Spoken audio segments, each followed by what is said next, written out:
In introduction, the superstition upon which this tale is founded is very general in the East.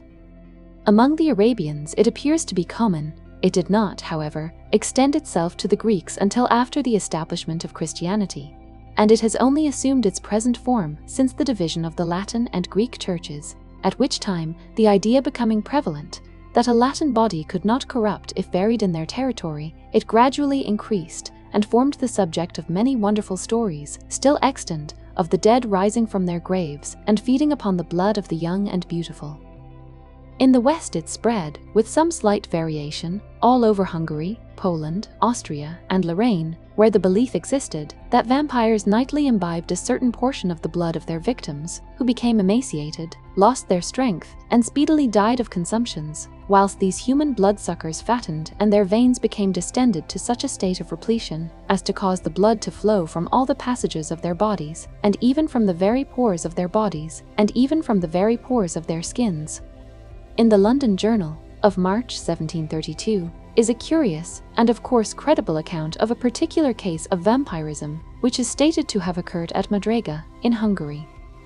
It appears that upon an examination of the commander-in-chief and magistrates of the place, they positively and unanimously affirmed that, about 5 years before, a certain high duke named Arnold Pol had been heard to say that at Kosovia, on the frontiers of the Turkish Servia, he had been tormented by a vampire, but had found a way to rid himself of the evil by eating some of the earth out of the vampire's grave and rubbing himself with his blood.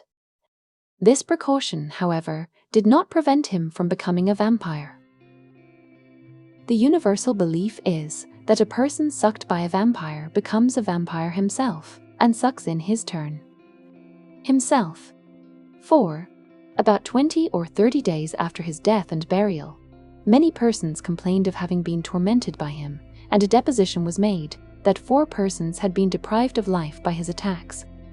To prevent further mischief, the inhabitants, having consulted their Hadanyi chief bailiff, took up the body and found it, as is supposed to be usual in cases of vampirism, fresh and entirely free from corruption, and emitting at the mouth, nose, and ears pure and florid blood. Proof having been thus obtained, they resorted to the accustomed remedy. A stake was driven entirely through the heart and body of Arnold Pol, at which he is reported to have cried out as dreadfully as if he had been alive. This done, they cut off his head, burned his body, and threw the ashes into his grave. The same measures were adopted with the corpses of those persons who had previously died from vampirism, lest they should, in their turn, become agents upon others who survived them. This monstrous rhodomontade is here related because it seems better adapted to illustrate the subject of the present observations than any other instance which could be adduced. In many parts of Greece it is considered as a sort of punishment after death, for some heinous crime committed whilst in existence, that the deceased is not only doomed to vampirize, but compelled to confine his infernal visitations solely to those beings he loved most, while upon earth, those to whom he was bound by ties of kindred and affection. A supposition alluded to in the Genre. But first on earth, as vampire sent, thy corse shall from its tomb be rent. Then ghastly haunt the native place, and suck the blood of all thy race. There from thy daughter, sister, wife, at midnight drain the stream of life. Yet loathe the banquet which perforce must feed thy livid living corse. Thy victims, ere they yet expire, shall know the demon for their sire. As cursing thee, thou cursing them, thy flowers are withered on the stem, but one that for thy crime must fall, the youngest, best beloved of all, shall bless thee with a father's name. That word shall wrap thy heart in flame.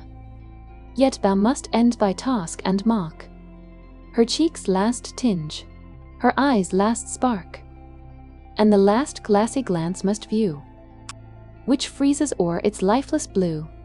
Then with unhallowed hand shall tear the tresses of her yellow hair, of which in life a lock when shorn, affection's fondest pledge was worn, but now is borne away by thee, memorial of thine agony. Yet with thine own best blood shall drip thy gnashing tooth and haggard lip. then stalking to thy sullen grave.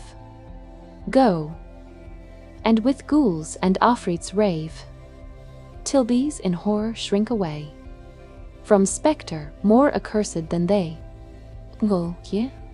Southey has also introduced in his wild but beautiful poem of Thalaba the vampire course of the Arabian maid Waniza, who is represented as having returned from the grave for the purpose of tormenting him she best loved whilst in existence. But this cannot be supposed to have resulted from the sinfulness of her life, she being portrayed throughout the whole of the tale as a complete type of purity and innocence.